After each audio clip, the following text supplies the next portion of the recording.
now, just to let everybody know. So I've done it once, I've done it twice, I'm going to do it a third time. Thank you for joining us.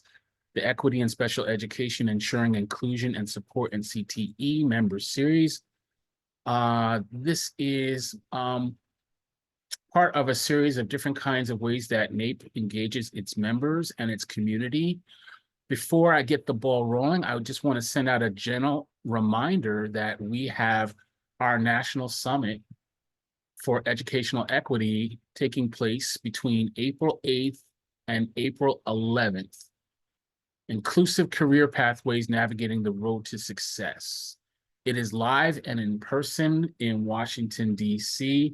When I turn the meeting over to our CEO, Brittany Brady, she can share a little bit more with you on that at some point during the meeting. But you can also go to our website, napeequity.org, to learn a little bit more and to register for the pre-conference and the conference.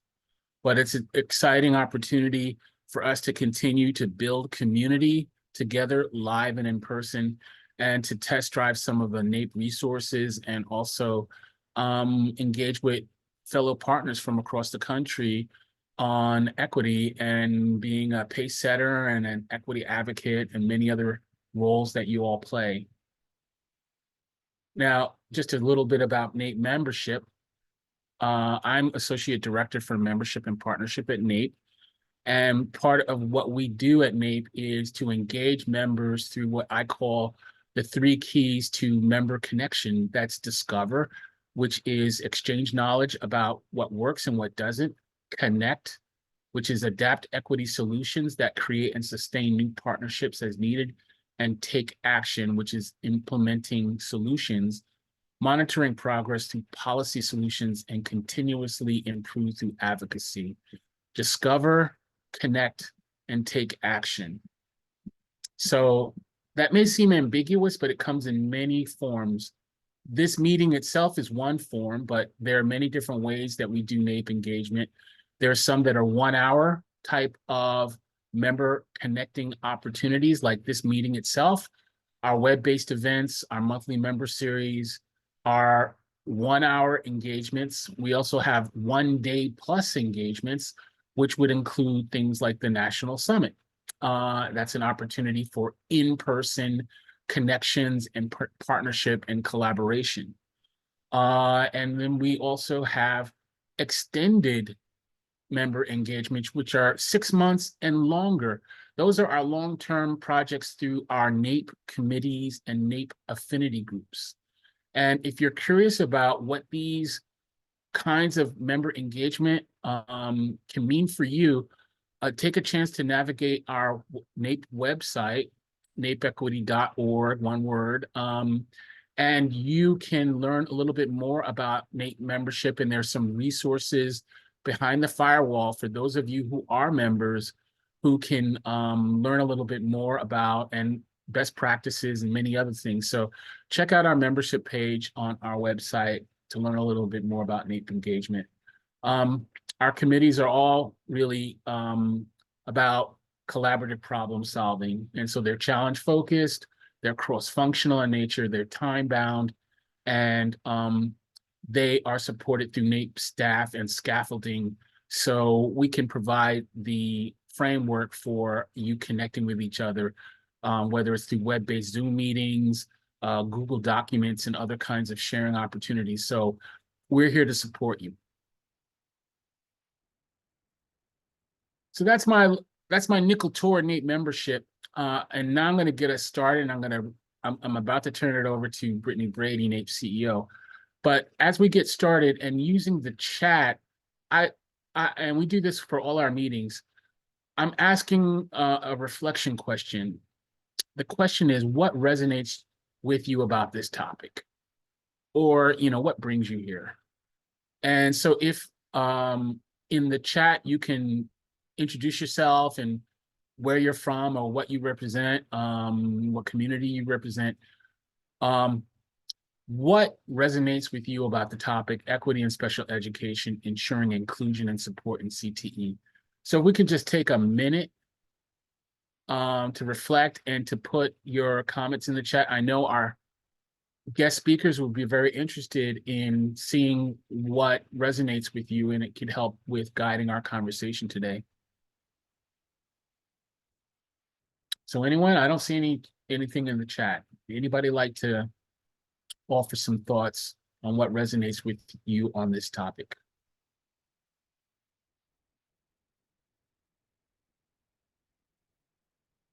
They're coming on in now, Gregory. Oh, I see. Yes, this is excellent. Yes. Thank you, Eva and Colleen, And Bren and Nicole. Rachel.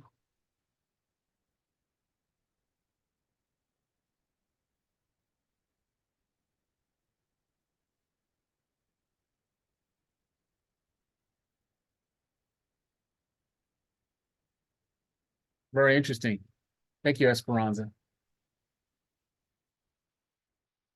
So please continue as we move toward introductions of our panelists.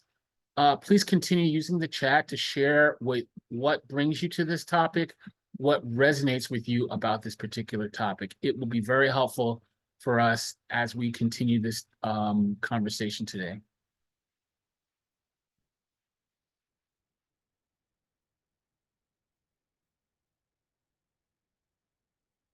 So those of you who've been with us, you know how we do this. This is how we do it. We're going to go to introductions, then we're going to have our panel talk or fireside chat. And then there's an opportunity for interaction. So we'll do some Q&A as well as your own sharing of your own experiences and promising practices. And then we'll tie things up with sharing with you the next date for our next meeting coming up in March. That's how we do it. That's how we roll. And now I'm going to turn it over to Brittany Brady, NAPE CEO.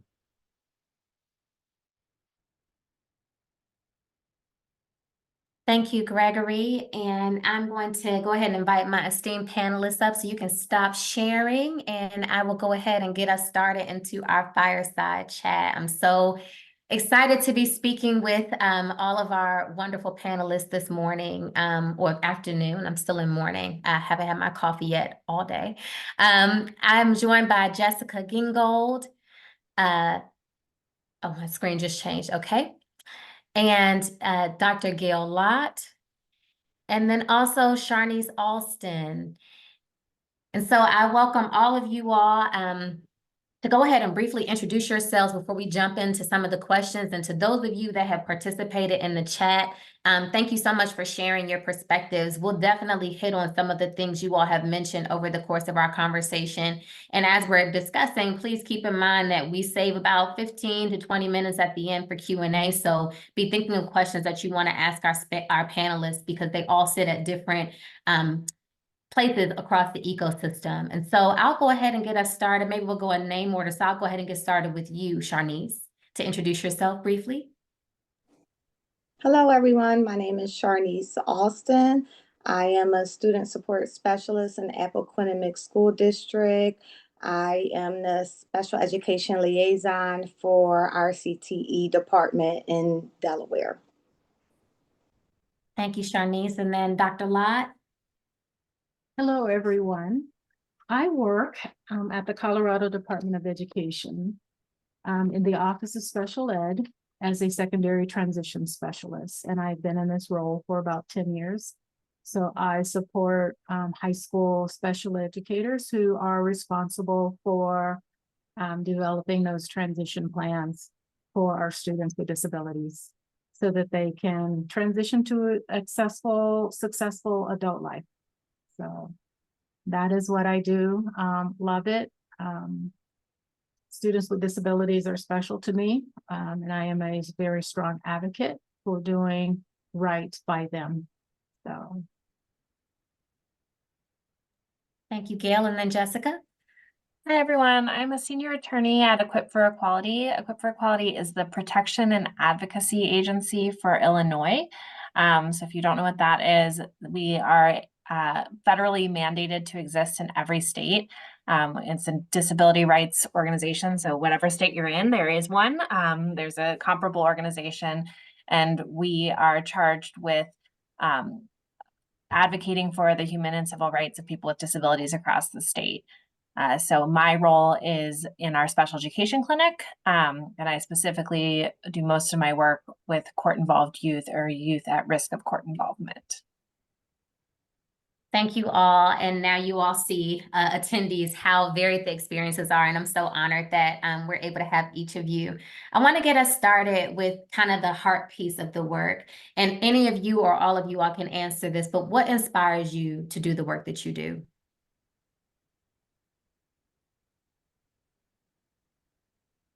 Well, in my role, I started to see, as you know, I started looking at what was going on in the landscape for students with disabilities and the programs that they were accessing, attending the conferences here, talking to different educators around accessing our students accessing concurrent enrollment programs, CTE programs, ASCENT programs, and just looking at that landscape, noticing that though the language was, of course, they can access it, it's accessible to all students.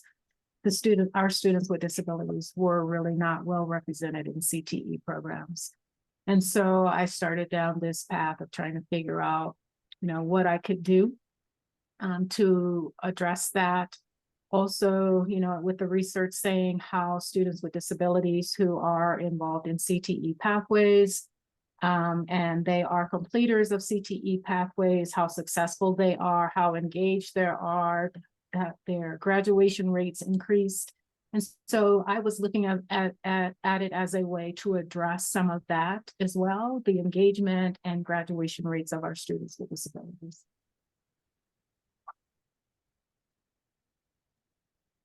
I think for me, the heart piece, so my background, I was a defense attorney before I became an educational attorney, and I have a lot of experience just seeing how poorly the criminal and juvenile legal systems serve young people, especially young people with disabilities, and the overrepresentation of those young people in the system.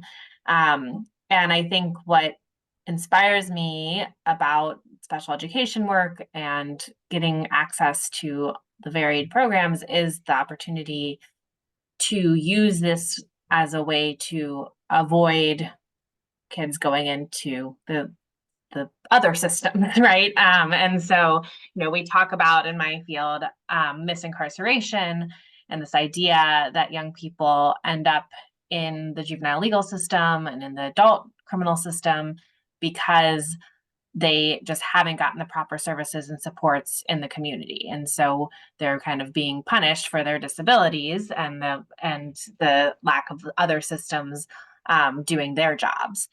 So a lot of what I'm advocating for is getting young people access to those opportunities, like Dr. Lott was just talking about.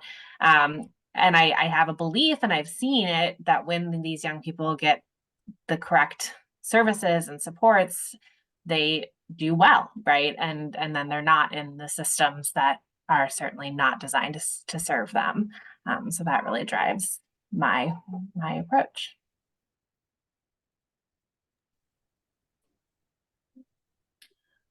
It's my personal mission to increase equitable access to opportunities and improve student outcomes. As a retired school counselor, I have been in the field of professional counseling for 18 years. And so I'm doing everything in my power to remove barriers and to create access for all students, especially students with disabilities. Thank you. And all of you all's answers really resonated with me, especially when thinking about how it takes that level of intentionality, right? Gail got curious. Jessica said, okay, this is an issue. I have to approach it from a different angle. You, Sharnice, exact same thing, right? Of saying, okay, this is something that we're not adequately serving all of our students. When we say all, we really need to mean all, and that requires a different level or differing levels of support. With that, I have a question for you, Gail and Sharnice specifically, which is many who are attending are looking to better support special education and exceptional student services more holistically. As you all are engaged in that work, it's a multi-pronged question. What have you learned in your efforts to be more inclusive? What challenges did you face? And then what successes are you proudest of? So learning, challenges, and successes in this space.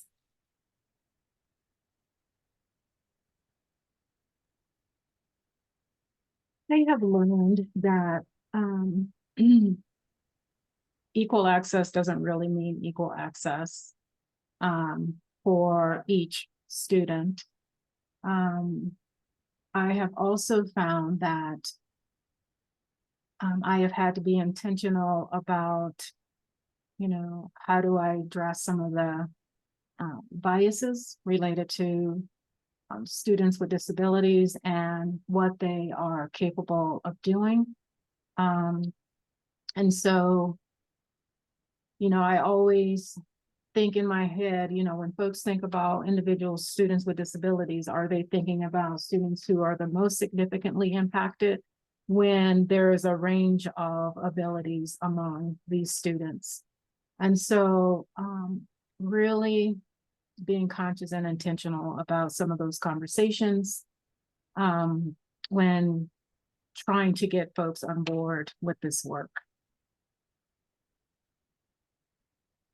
Some, and it was really, and I don't know if this is where this comes in, Brittany, you talked about some of the challenges experienced with trying to get the work done, even just from a state level perspective in, just how hard I had to get it approved through my organization, because I had to prove that NAPE was the sole source of the provider of this type of service, this type of professional development opportunity.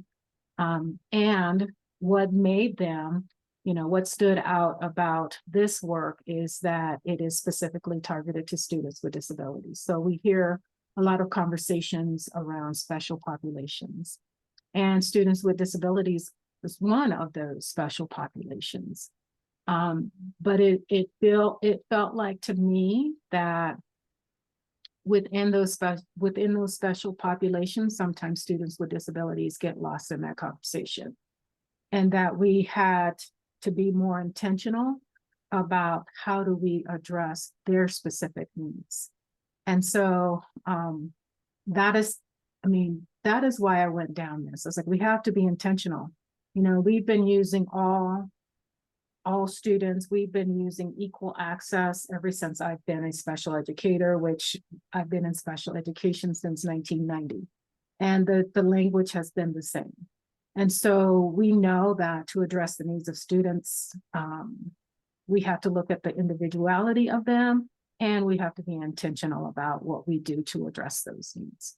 And so I wanted to pull that group out and say, hey, here's what we're going to do to support this particular population of students within those special populations.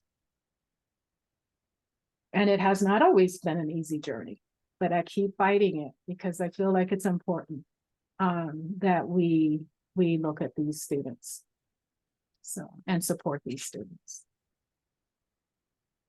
So some successes. So here's some of these successes. Okay, the school districts that are involved in this work, it has been amazing to see the growth that they have made. The data piece was hard. And so, they had access to some state level data, but when they started looking at their own individual school data for how their students were, or whether their students were accessing their programs, it was kind of eye-opening. First, we had to make sure the data was clean.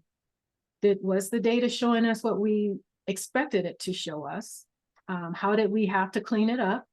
Were there duplicates? What did this all mean? So that was the biggest challenge in starting the work, is the data piece. And so it has taken us almost the full year to get the data piece to a place where it's clean. It's measuring what we want it to measure. And then it's been awesome. And so the technical assistance calls that we've been having with our provider, Kayla, man, it has been amazing because it really has helped the schools just kind of target in, you know, here's our population. Here's what our data is saying about our population. Here's the hypothesis that we're going to come to based on the data and what's going on within our system.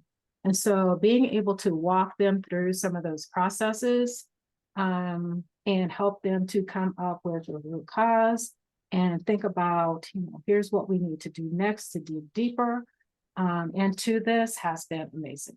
So I love that piece. And our school teams love that piece, and they love that support as well. So you made it sound, the challenge is worth it. I see we have a couple of Perkins grant coordinators here in the chat. And so you're working with special pops and are outlining how supporting students with disabilities is a challenge, and what you're highlighting, Gail, is the importance of looking at the available data and analyzing it. So that way you figure out where your gaps are and where you can more intentionally offer support.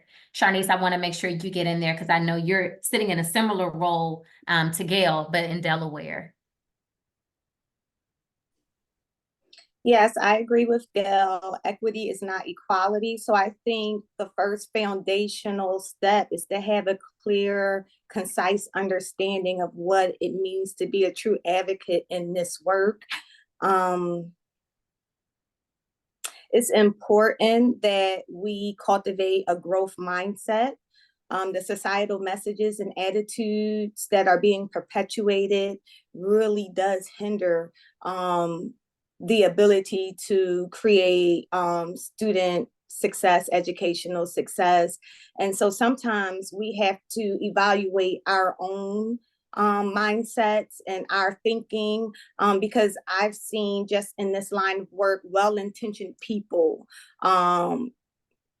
become barriers unintentionally, whether that is educational diagnosticians, whether that be school counselors, with some of the stereotypes as to how students with disabilities are placed in certain pathways, career pathways. As we're looking at the data, our affiliation with NAPE is so important because it allows us to really look at the data, and we track participation, persistence, and completion. And as we're looking at those numbers, we're now going beyond the call of duty, making sure that student voice is included. We are assessing how are students being placed in select career pathways.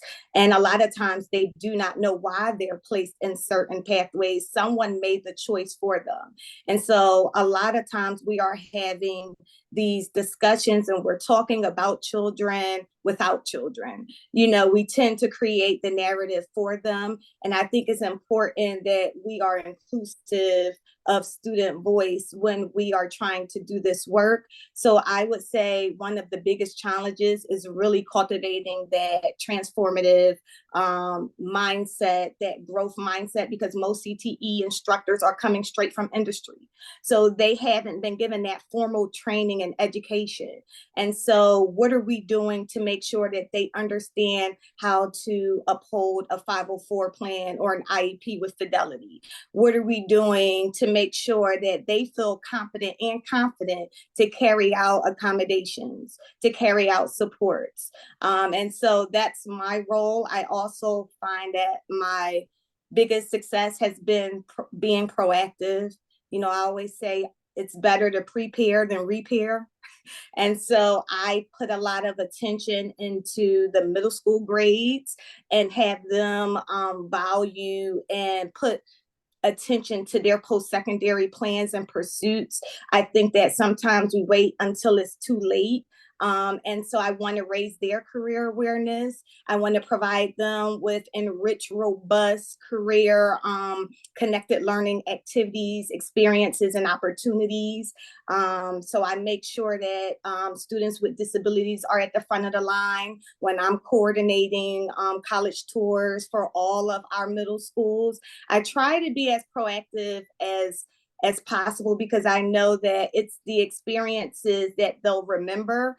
And it's not so much what we want from children, it's just allowing them a safe space to be able to express and explore for themselves so that they can have a real chance in this 21st century competitive workforce. Wow, thank you. And I too am a middle school evangelist. I'm a firm believer in prevention as opposed to trying to repair. I think we really set students up for success when we expose them to their wide variety of career options and not presume anything for a student, but students are their own best advocates, but we have to have the ears to listen to them. I want to divert our conversation a little bit over to your direction, Jessica, as a person who is actively advocating for students in a different forum. And you mentioned when you were doing your introduction about how some of the students that you work with have not been fully supported systemically from the education systems that they're coming from. Knowing that most of our participants are educators or proximate to the education system, what do you think that we need to know about building inclusive environments? What are the supports that you wish some of your students would have had to be able to support them on a pathway to where they're hoping to go instead of somewhere that's less than ideal? So I was just getting a text message from one of my colleagues whose grandmother, whose client's grandmother had to drive to 3 different high schools today to try to re-enroll her client who's recently gotten out of detention. And when I say recent, he got out of a detention center maybe a month ago. And the school district has just given the grandmother, the probation officer, a runaround for this kid to try to get back in school. And he's a kid who wants to be in school, right? So, I feel like that's just indicative of a lot of, what we see about these kids who are going in and out of, the detention centers and jails is school districts don't want them a lot of times, and they make it hard for the kids to engage. And so I think there's just basic like logistics, right, that are part of it, just making sure there's systems in place for those kids that are coming out of detention, that go in, that they're not losing learning, that they're welcomed back, that there's meetings happening to make sure that everything that they've done while they've been in is transferred, those types of questions. But that's a kid who's already in. When I look at like some of my kids who, what could have happened before, I think the other thing we see a lot of is just child find issues, right? Where the young people who end up in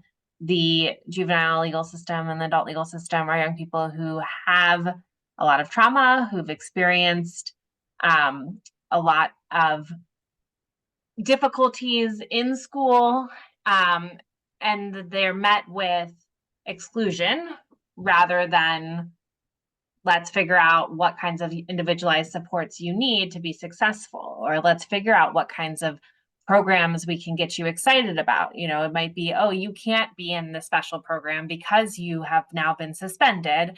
And that program would have been the thing that actually got them engaged and excited about being in school. And I think and it's impossible not to talk about race as an intersection of what's going on in the population that I work with. But a lot of the young people I work with have experienced school as just a place where they get scolded and they get pushed out, and I'll get their records as, when they're 16 or 17, they've never been identified as a student with special educational needs. And it's very clear that they should have been, but instead they were expelled, they were suspended, they were, just not, they're put in the principal's office. So I think, where we can kind of try to spot those kind of behaviors as needs and really respond earlier on, and evaluate and figure out what are the individualized things that young people need to be engaged in school, is super important. And then on I'm working with a client right now who is in adult jail, and there's nothing there. There's no education for him. He was charged as an adult, or but for something that he did when he was 16 years old. And he is now, when he turned 18, they moved him to the adult jail. So he was getting education from the local school district when he was in the juvenile detention center, but then went to the adult jail, and he's a senior, and there's nothing. And the school district, to their credit, when I reached out to them, was like, is trying to work with me to figure out how to educate him. But I would just say to all of you who work in school districts, like, find out what jails are in your district and make sure that there's kids there that are getting their education, right? Because it is, I mean, this is a young person that if he ends up in the adult prison, he's going to most certainly not get anything, because there's nothing here in Illinois right now for special education in the adult system. And I think especially when we're thinking about career pathways and transition, like, that's the stuff that can really reroute a young person's life in this position. And it's just so often the moment when they're getting more involved in the juvenile legal system, that those supports just completely disappear. And so, yes, it's more work, and it's often, the jail has different guidelines of who can be involved and how the internet's going to work and all, but it's work that's worth doing, and that is possible.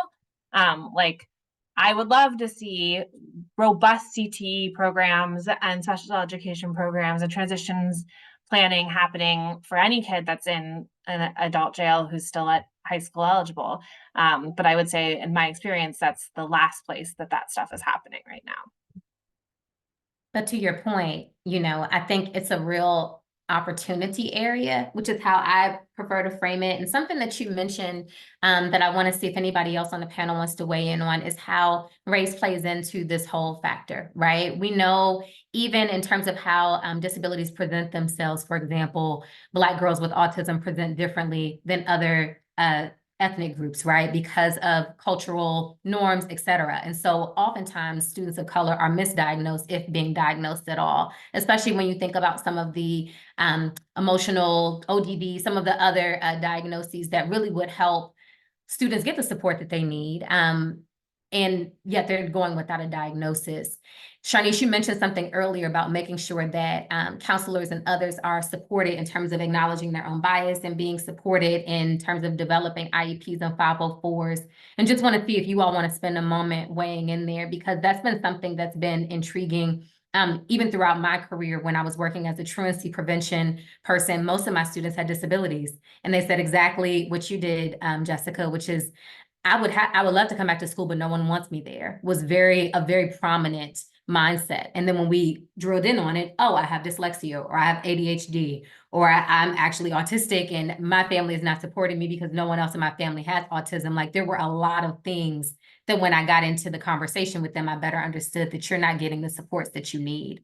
And so just want to ask if anyone has any other things that have kind of been aha moments about some of the things that are undergirding some of these issues we're exploring.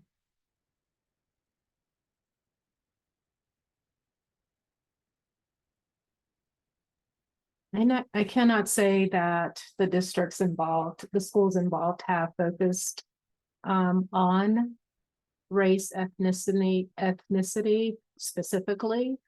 One of the schools is predominantly, well, two of the schools I think are predominantly Black and Hispanic. And so the race issue has not really come up. But now you have my brain going, and now that's one of the questions I'm going to ask when we have our next TA call is, have you looked at that aspect of your data as well?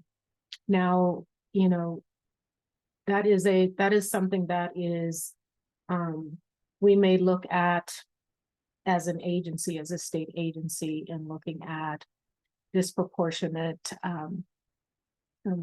suspension and expulsion rates. And so that certainly is something that comes up on our radar. And so, or our students with affective needs who are in segregated programs or center-based programs, or whatever they are being called at this time. Those issues come up anyway, not just across this project in general. Thank you. And Shanice, I didn't know if you wanted to weigh in. Sorry, I'm so used to my laptop. I have a tablet, and so it's hard to navigate. I think the pedagogy of educators it's so critical and important because if the professional development isn't culturally responsive, then it's the law of the land. It's going to trickle down, and so it's important that our educators, our support staff, are providing services that are inclusive to all backgrounds, all cultures, because when you're talking about special education, race is a factor, but you have dually identified students, you have MLL, multi-language learners, it's inclusive of so many marginalized populations. So it's important that the messaging, that the professional learning is reflective of an equitable system. And I think that having representation, having a department or a representative for justice, diversity, equity, inclusion, where is that? You know, we have these MTSS teams, but where are our diversity teams so that we can make sure that it's prioritized, so that we can make sure that no one is falling in between the cracks, because we know that the data shows that we have unfortunately too many students falling in between the cracks. So I just think that we just need to do better. And in order to do better, we just need to be able to hold each other accountable. We need to be more collaborative. What's working in one area, we need to be exploratory and making sure that we're willing to take risks to see if it's applicable in the environment in which we are in, because different variables affect different outcomes. And so I just think that we need to have an increased curiosity to create positive change in education. And we have to dismantle the status quo. Well, that's a note to open it up to questions from the audience, because it is a matter of disrupting what we've always been taught, right? You mentioned earlier about some of the dominant narratives about students with disabilities, right? Some verbiage that we hear commonly, some ways that people perceive people with disabilities. There's an image and an assumption that people make. And I think that it really is time for a narrative shift, especially if, as we're thinking about the growing changes in the landscape, right? COVID really has increased the number of 504s and IEPs tremendously. A lot of students came back to that school context wanting to be evaluated and wanting to get more diagnoses, and it is ballooning across the country. And so if we are really going to be serving students and then ultimately folks in the workforce, we need to be thoughtful now about supporting their success. And so I open it up to you all in the audience. Feel free to type any questions you have in the chat for our panelists. And as we're waiting for those questions, I just want to thank each of you again for coming and sharing your wisdom and your expertise. It's always affirming and also exciting when you hear people saying things that you're always saying, like Sharnice said, we need to get curious. And I'm like, yes, I've been saying that for months. You know, it feels good to be with folks that are advocating in similar ways. And so thank you all for the work that each of you do. I know the work is not always easy, but I know the work is always worth it for each of you. And so thank you so much for giving of your time today and for your time in general. I'll wait in case anyone has any questions. If not, I am definitely an extrovert, so I'm happy to fill air.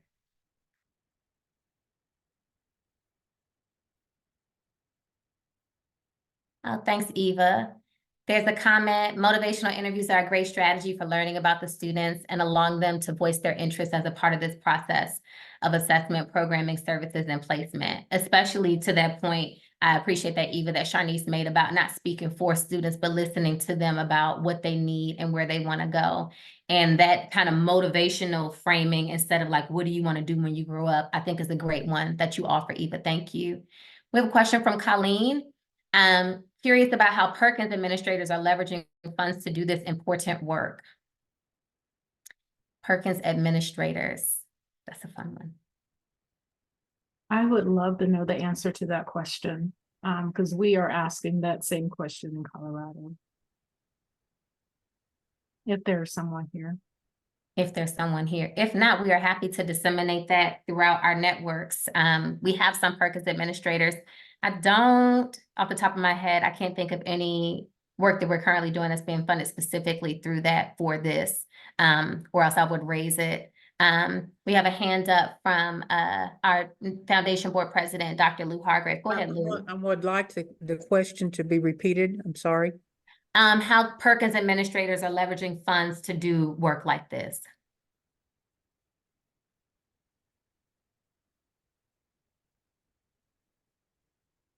Did we lose Lou? I just wanted the question repeated. Oh, okay. I have Okay. no idea now I only have past information and I'm not current to answer that question. Got it. But feel free, I saw a couple of Perkins admins in the chat, but I think they have a similar question to you, Colleen. And so we're happy to kind of put minds together and see if we can glean some insight for you. And I'll put my email here in the chat because I'm also curious about that. So if I find an answer, I'll be sure to send it to you. Any other questions that we have before I turn it back over to Gregory to close us out?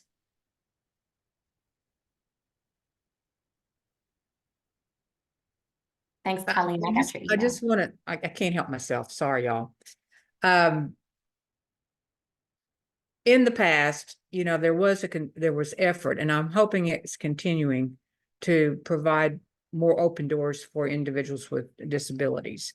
And the one problem that we faced years ago, and I'm hoping this has changed, is some programs were used as, and I'm going to use my slang words, which is dumping grounds. So how could your whole special education population in public schools go to a technology center and only be in food service? And so I'm hoping that, because I know that our agency worked really diligently saying that we have a smorgasbord of opportunities out there in the schools as well as in the technology centers that people have an aptitude and interest in. So when we see a whole group of folks from one category being predominantly put in one place, that's a red flag. And so we had, through funding through Carl Perkins, a lot of work going on in local schools to try to educate our educators about the very things that you are talking about now. And so what hurts me to hear is it's still going on. So I thank you for this update, and I appreciate all the work that you all have done and will continue to do. Thank you, Lou. And also, I want to make sure you see this in the chat, Colleen, that Beth has responded. The CCAC Perkins Grant Funds 8 student support specialists. And there's another state that also does student support specialists. It'll take me a while to think about it. And that they also fund their disability resources teams attendance at conferences. So supporting that professional development element. So thank you for weighing in, Beth, much appreciated. And that's the point of these member meetings, for you all to learn from each other as much as you're learning from the panelists. Okay, we have one question from Gregory. Oh, we have two questions from Gregory. How do federal and state policies and legislation impact the provision of CTE services for students with disabilities? What changes or enhancements would you like to see? That feels like a question for Jessica, but I'm not sure. I don't think I mean, yeah, I was gonna look to Gail because she's working at the state system. She has thoughts on it. Gail, tell them more money. She's on mute. There you go. That would be great. Because right now, right now it is really our special education, our state agencies, special education dollars that are paying for this work, not our CTE folks. So it was my director was like, okay, let's do it. Let's see if we could turn around some of the trends that we are seeing. I don't know what kind of federal or state policies would need to change in order to get more support in this area. So y'all do not have supplemental funds for supportive services from the Carl Perkins money? So, our CTE program is not a part of our Colorado Department of Education. It is a separate state system, Okay, falls under our Colorado Community College system. So no, we don't have access to any of that. you don't have any, okay, that makes, now I understand. I do have one small legislation change, which is just as it relates to my clear niche of thinking about incarcerated people, where the IDEA actually carves out people who go to adult prison from transition services, from having to be given transition services. So which is, I think, very counter to what we want for, because most people who go into prison come out of prison, and transition services are the most important for, learning your career. And so in the IDEA, people who are in detention centers or jails have a right to transition services along with all other special education rights. But if you are incarcerated in an adult prison, you don't. So if we could change that, that'd be great.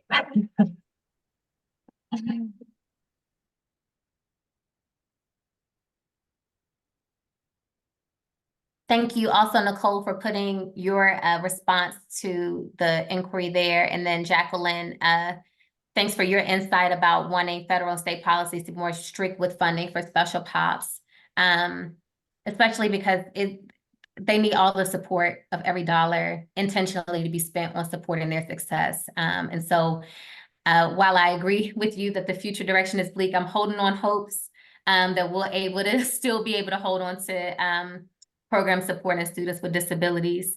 And since we don't have any further questions, I am going to once again thank our panelists. We really, really appreciate you all. To members, keep in mind this will be available after the fact via recording. So if you're curious and like, what did they say? You can always go back and look at it once more. And I'm going to turn it back over to Gregory, if I can find you. There you go. And thanks There I again. am. Yeah. So I just want to echo everything that everybody just said, especially Brittany. Thanks everyone. And these are part of a monthly set of membership engagement opportunities. And this is for you. These are your discussions based on the feedback that you provide us. So please continue to share your feedback. This is how we build our community and kind of how we set ourselves apart from other organizations, because we really want to listen and respond to you and create community through sharing of these promising practices. Our next meeting is March 27th, 3 p.m. Eastern, and it's a public policy update. So we're going to cover quite a bit, and it's also going to be sort of a prelude to Advocacy Day at the National Summit. So it's an opportunity to learn a little bit more about what Advocacy Day will look like in April for the summit and the ways that you all can prepare for that day in advance so that you can make the most out of it and get the biggest bang for your buck on Capitol Hill. And I'll acknowledge Dr. Lou Hargrave, who is on the call, if she would like to maybe share a few words about Advocacy Day or that particular meeting, which will be co-hosted by Michael Tinsley, who's the current NAPE president. Dr. Lou, would you like to add a few words about what to anticipate for this policy update meeting? Yes, we'll probably by that time have fine-tuned the agenda for the policy day. We'll talk about the logistics of going to the Hill, who will be speaking, and at the same time, we will provide hopefully some tools to help you prepare for the Hill visits.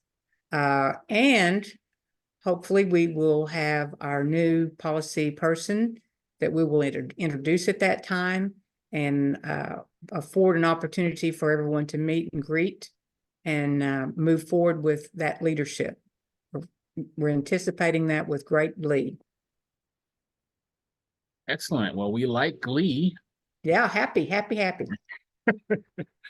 All right. So on that note, and unless there is any other comments from folks on the call, I just want to thank you for your time and attention and for your engagement through the chat and just joining us for this conversation and continuing moving forward. So I think speaking for everyone at NAPE, we want to thank you for your engagement with us, and we look forward to having you join us. And I also want to acknowledge all of our panelists. Thank you for your time and for the wonderful feedback and information, and just generally raising awareness and excitement on this work that we're doing. So thank you all, and you all have a wonderful afternoon. Thank you. Thank you. Thank you.